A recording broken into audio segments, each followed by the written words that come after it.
What is up, everybody? Welcome back to another video. In today's video, we are here with the first injury report of the week. I know it's Monday. You're like, what the heck's going on? I know. The first injury report of the week, I honestly forgot that was coming out today. So when it popped up, I was like, oh snap, they're already doing this?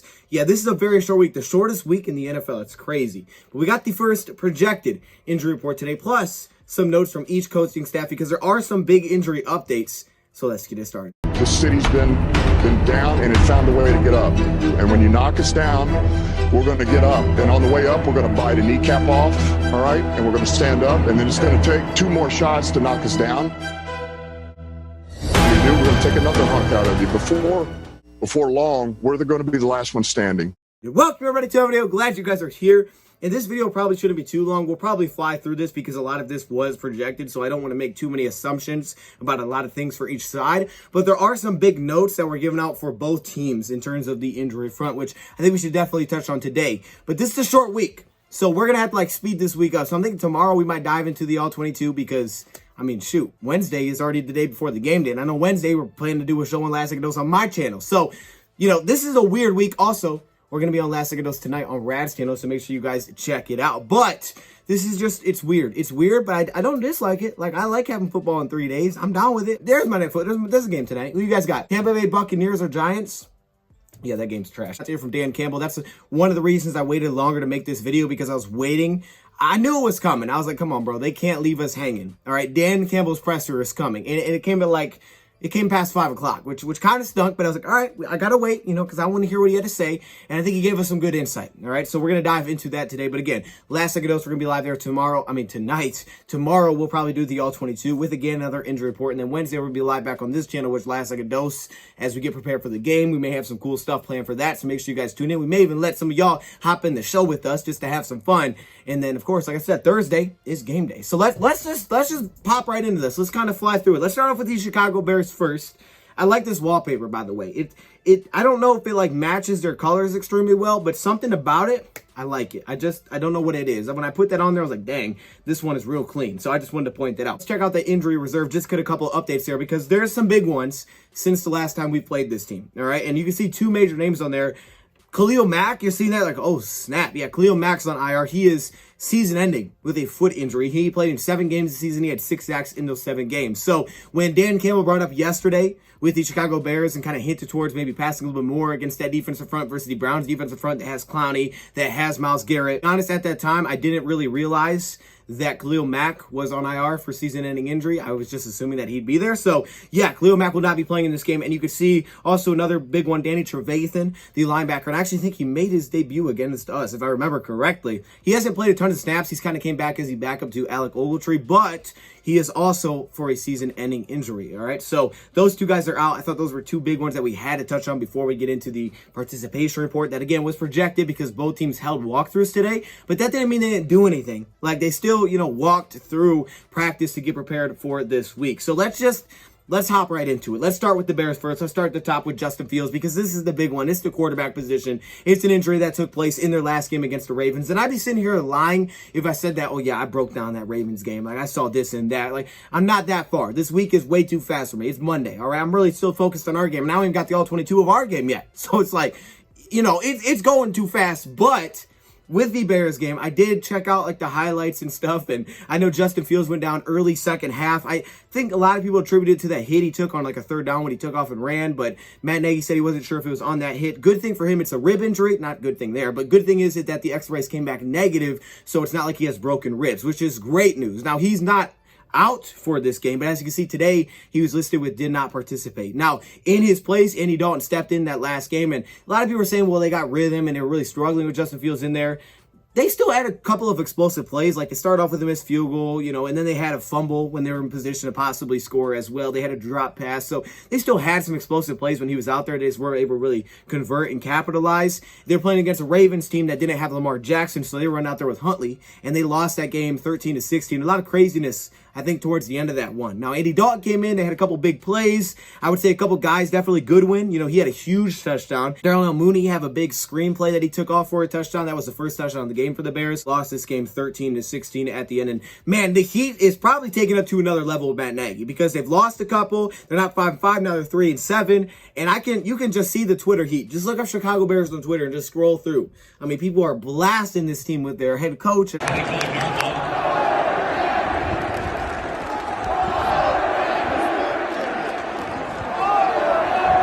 Saw a video of like I don't know, his kid's like 5 years old, and the dude was crying. Like the little kid was crying that he wanted Matt Nagy fired. Now usually I feel like this stuff is staged. Like, okay, hey, I'm gonna record you, say you want Matt Nagy fired. Because I'm a little bit surprised that, you know, he even knew who Matt Nagy was. But he was like really crying. So I wonder, is this legit? The Bears situation. There was also a report that's put out there. I don't know how true it is.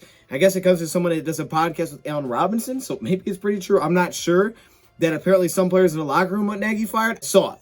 And, you know, anytime you see someone on Twitter, it's got to be true. So I had to put it up there. I do remember something like this happening. Like, I remember being in a situation, an environment like this. You go back to 2013, we went to a Giants game, and I do remember that walking out of the game, there were people, you know, kind of like chanting, "Fire Schwartz." I remember being in an environment like that. In the hot seat, and we kind of had a feeling he was maybe a little bit coming in this year. I don't know what the future is right now. You know, to lighten the mood, I saw this video from our side by Woods, okay? Josh Woods put out a video. He's giving away 2 tickets to the Thanksgiving game. Not a lot of people that have liked and commented on this post or whatnot. So you might have a legit shot. They have, again, like competitive against Steelers and the Ravens, just like us. They just haven't been able to pull them out at the end. It feels like it should be a really low-scoring game once again and another tight-scoring game. That's what it feels like on paper it should pan out to. I would bet the over-under for this game is not very high, especially if there is no Justin Fields. And I would bet that the spread is probably, you know, pretty tight. It's probably like Bears minus 2.5 or something like that. Maybe a little bit more. Maybe a little bit more. Nagy said he was getting checked out today, and they're just kind of at a wait and see stage when they have him go see the doctors. But again, his X-rays came back negative, so it's not like it's a, you know, broken rib or anything like that. Remember, he did play with a rib injury in the college football playoff last year with Ohio State, and he played through that. So he's tough. Continuing, Akeem Hicks. This is another big one, their defensive tackle here. He was out also last week with an injury. It was his ankle injury, same thing against the Ravens. So he didn't play last week either, and there's a chance that they miss him this week as well, which means like guys like Nichols would have to step up. Edwards Jr. will have to continue to, you know, kind of play inside that role. We know Akeem Hicks can be a game changer. Duke Shelley, one of their defensive backs, he did also not participate today in practice, dealing with a hamstring injury. Another big name, Allen Robinson, the second, dealing with a hamstring injury, did not participate. Now, this season has not been his best season. He's only got like 30 receptions for over 300 yards. It has not been his best year, but they still have playmakers that can make big plays. Like, I think we saw that last week. Goodwin had a huge play. Like I said, Darnell Mooney still had some big plays. So, Allen Robinson, this is, again, a better big miss. That doesn't help when you're talking about some of their offensive struggles, but that's something that's been talked about for a while. So, yeah, there's some star power that's on this list. We'll have to monitor this through the week and see if any of these guys return to this week against the Lions for action, because it is Thanksgiving. You know, I'm betting all these guys want to be out there. It's a short week, so it makes it tough to go from not playing to playing, especially if you dealt with an injury in Sunday's game. But it's also Thanksgiving, you know, like, I don't know if the winning team, they still ate the turkey because of COVID and stuff, but I remember when that was the thing. I think it was Reggie Bush. He ate like the turkey leg, you know, after we won. I hope that's still a thing. I don't know if it is, but it'd be cool if it was. Damian Williams, the running back, one of their depth running backs here is,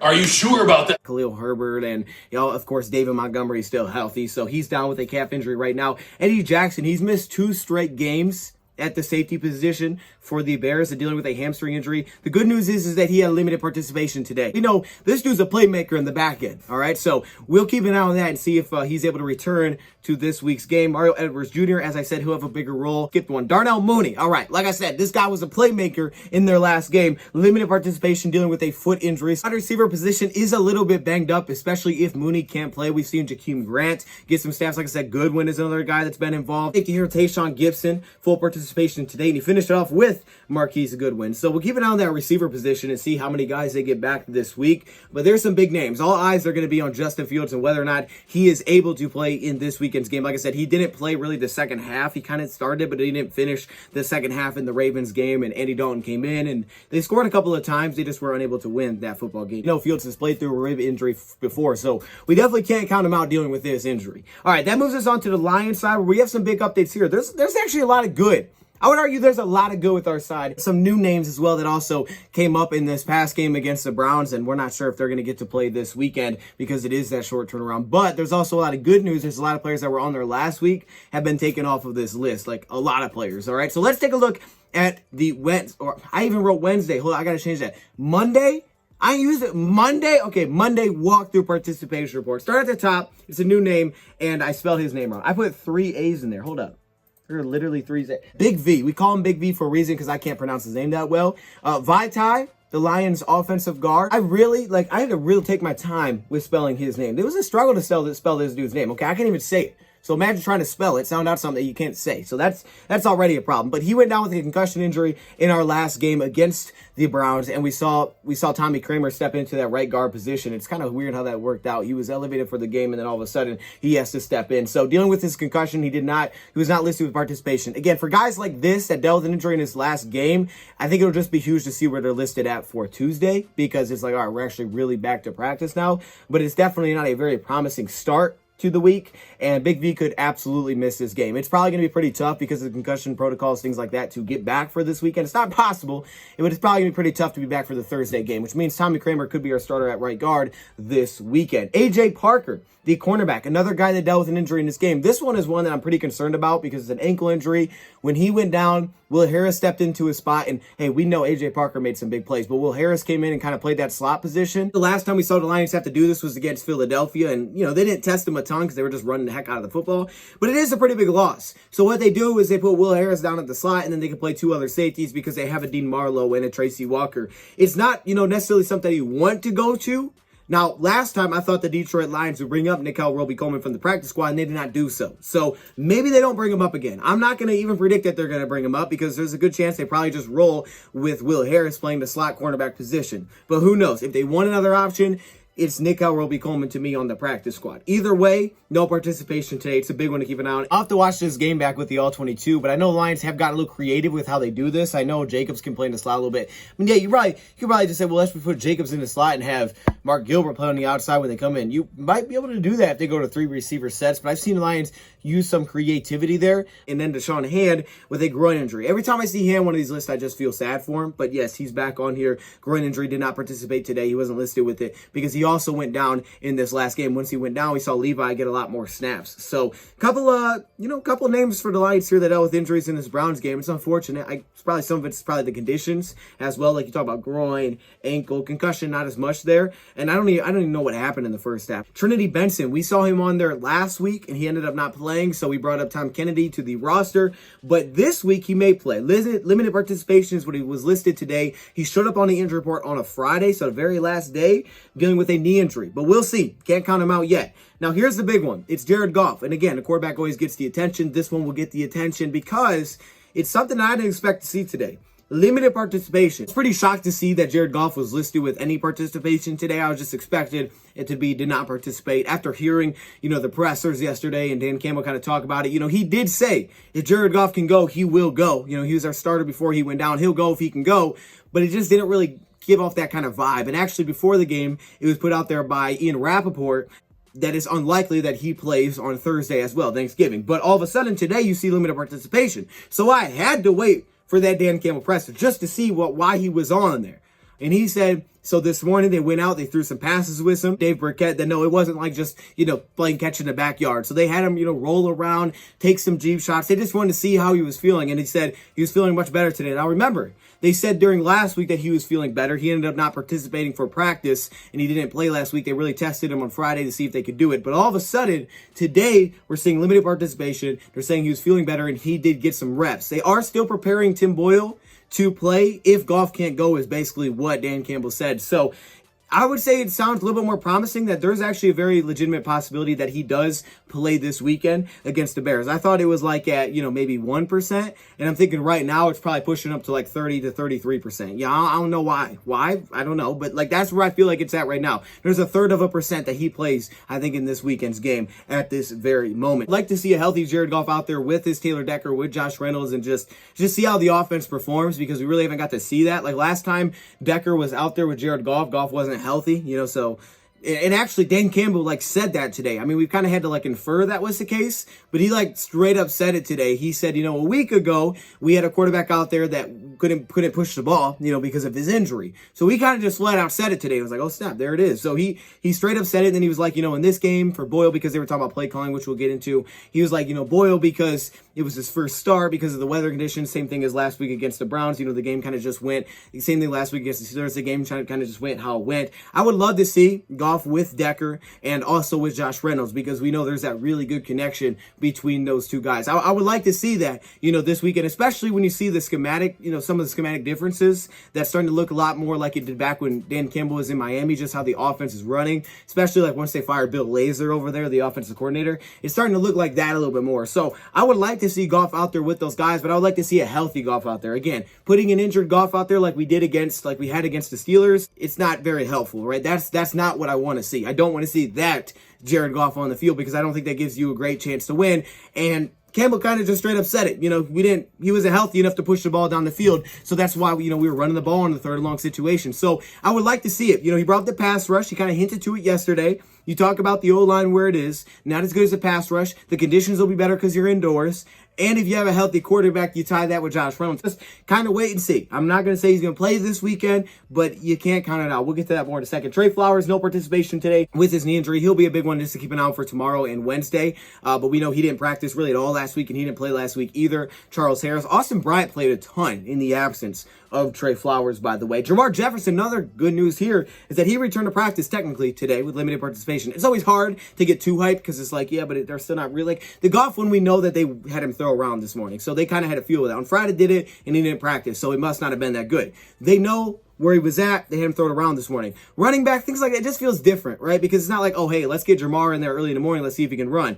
I doubt they did that. Maybe they did. I don't know. Limited participation. I'm going to count it as good news, though, and maybe he returns. We saw Jamal. We saw Swift go off last week, and maybe we get Jamar into that mix, and we have all three of those guys healthy. Matt Nelson, still no participation today, dealing with his ankle injury. It'd be nice to get him back as well, I think, for this rushing attack, and really for all of it, just for, depth purposes, because we did put out some Will Holden in this game. We also saw Ryan McCollum step in for a very small, amount of snaps for Evan Brown when he went down shortly. So, we had a lot of guys kind of moving in and out. Now, at the bottom is all the players that are no longer on this list. Taylor Decker, awesome. I mean, no more to say there. Mark Gilbert, depth cornerback. Austin Bryant, great. He played a lot of snaps last week. DeAndre Swift, awesome. AC Walker, another good one. Jamal Williams, these are great news. And, of course, Jared Jacobs, who showed up 2 weeks ago. So, a lot of good news and players that are off. Now, I got a couple of notes from what Dan Campbell said today in his presser. Not a ton, because they really didn't dive into a ton here. They just kind of asked him about the Thanksgiving game and what that would mean to get a win. And he said, to get a win, period, that would be freaking outstanding. Quoting Dan Campbell, that'd be freaking outstanding to just get a win, period. All right, but obviously that'd be great to do that on Thanksgiving. It would be nice to get a win. I would love to come on here and be like, hey, we won, Lions won, 14-10, takeaways. Oh my goodness. You know how good that would feel? And they keep preaching, don't get numb to it. I'm not saying I'm numb to it, but at the same time, I don't want to be happy for a tight game. I want to be happy for a win. Tight loss is still a loss. I don't be happy about, we played tough. Nah, I want to be legitimately happy because we won. Have that joy this season of winning a football game. That would, seriously, just the day feels good. You got the smile, and for that day, you feel great, It'd be nice to have one of those wins, and I know Dan Campbell wants that as well. It's about his play calling, and this one has been a lot of conversation recently, and we'll probably dive into this more tonight on Brad's channel, Last Second Sports. Check us out for Last Second Dose. His play calling's been asked about a lot, and he was also asked about today, and he's like, yeah, sure, there's a handful of plays that I'd like to have back. But then again, to the point that I said, that he said in that Steelers game, we had a quarterback that we didn't trust to push the ball. Remember, there was no Boyle, so they didn't go to their backup. They just left him out there, and that makes sense. You could kind of take that away just from watching it, because they really just did not do it until they literally had to, and that was their only option. We're still weather. And then this last week, having Boyle in his first game, like he said yesterday, he didn't want to have that big turnover, that big strip sack that really flipped the game. And really, when you saw this come into play, was the end of the third quarter. Really, when that came into play, was the end of the third quarter through the fourth, is when on 3rd and long, he stopped dropping back to pass it. We went to runs because, for example, 3rd and 14. I think this was a key down. Not a lot of people are happy about that, understandably so. But I think that was one of those key downs where he said, okay, do I want to drop back and put it in his hands? Guy's making his first start, my backup quarterback, versus that pass rush, and we know just one strip sack could literally put us out of this game? Or do I just play field position and trust our defense who's played well and try to see if we can get it back and possibly get into field goal range? He decided to punt away. Yeah, yes, I'm not saying he shouldn't have been more aggressive. I'm just saying I think that was the thought process behind it. And really, I think it was like the last 5 possessions on every third down, we ended up running the ball, specifically third and long. Now, I look back early in this season, I noticed that one thing with Dan Campbell is that running the ball on third and short is something he does a ton. Like, that's not, something that's like conservative or whatever. He just likes to run the ball on third and short. Third and 2 or less, pretty much every time you're usually going to get a run play. I got no issues with that. He trusts his O-line, he trusts his backs. That's what he invested in. I have no issue with trusting that. Now, third and medium, I did notice that early this season, this team did pass the ball on third and medium. Like third and 7, third and 8, we did try to pass and pick these up. Did it always work? No. Picked up a few, but if you really go back, watch San Fran, go back, watch Green Bay. I didn't watch all the early games, but I did look at some of them, and I was like, man, we did throw on some of these downs. I think we're seeing that a little bit less, but even to this last game, there is, once they get about third and 10 and longer, they've kind of just went to the draws and the run plays and playing field of position. They haven't had that trust to drop back, trust their pass protection, trust someone to get open and push the ball downfield. That's why I'm very, very interested to see a healthy Goff with Taylor Decker, with the Josh Reynolds, and to see if there's a little bit more aggressiveness. Because clearly, it being Foles' first game, he even said it, I wanted to kind of keep him out of harm's way. And you're playing against a pass rush that's good, but it also doesn't have a Khalil Mack. It may not have an Akeem Hicks. I'd be very interested to see if on those situations, they maybe get a little bit more aggressive this week. That's what I want to see. Because that's just one of those things that I don't think I've gotten to be able to look at and say, okay, I've seen this. If it was less than third and 10, we saw a third and 13 pass that ended up being the interception, a little option route they threw. Both players took blame for it. The first third and 11 they ended up running it. Again, third and long situations there. Third and 7, they threw it. They did throw it. They came back later with another third and 7, and they threw the ball. Both of them were incomplete. And then they had a third and 8, which was the one that Swift broke for a touchdown. It was really from that point on, they started to kind of just go to the run game. But it was third and 14, third and 2, third and 14. So third and long, he just hasn't really put his offense out there. Like the running on third and 5, that's just kind of who he is. I even watched some Dolphins game today, and I was like, oh, he still did this back in 2015 too. Like I thought he did, but this is who he was. This is who he is, and this is kind of what you get. He leans on the run game, right? He does. He wants to play that way. That's why he says I want to be known for a defense and explosive plays offensively, defensively. That's how he wants to build this team, and I expect to see that going forward. Third and long, I'll be interested to see if they get maybe a little bit more aggressive on those downs with a healthy Goff, or maybe even just a Tim Boyle into his second week, his second start. But I'm not completely sure. I think it's all game situation indoors. There's a lot of things that could tell you it could be a little bit different, possibly based on the situation that is in this weekend. Don't look at it as like Dan Campbell's giving up, because he's not being aggressive on third and 14. Like I think he's truly looking at specific situations. That's why I'm curious to see what it looks like, in weeks forward, what it looks like. Because, you could just say, well, you're 0-8-1, why not just drop it back and fire the football? But I think that shows that he's still trying to win every single game. He's trying to figure out, especially now as the play caller, he's trying to figure out how he can win football games, how he can put his team in the best situation to be successful. Remember, this was a Dan Campbell that early in the season was going for it on the fourth downs and in this situation and that situation, and now it just feels different. But at the same time, again, I think you got to take it game by game, because like games that I remember, okay, San Fran, right, he was aggressive in that game. We also gave up, 41 points, so it's a different situation. Like he says, he goes by the flow. You look at the Steelers game, the Green Bay game, when he passed up on a field goal and went for it on fourth one, and we didn't pick it up. We actually threw it on that down, by the way. But we went for it on a 4th and 1, and like, because he thought, it's going to be one of those games where you're going to have to score a lot of points on the road. He kind of ended up being right, because they did score 35 points. When in that Cleveland game, he's like, I told myself going to sleep, play this smart, keep in it till the end. And that's why he took the field goal, because of the weather, because the fact that the score was only 13-7. I mean, they haven't scored since the first half. Give us a chance at the end. I think every game's just specific. Every game's just different. Are still some third and shorts, bro. We got to pick those up, because we be killing our drives.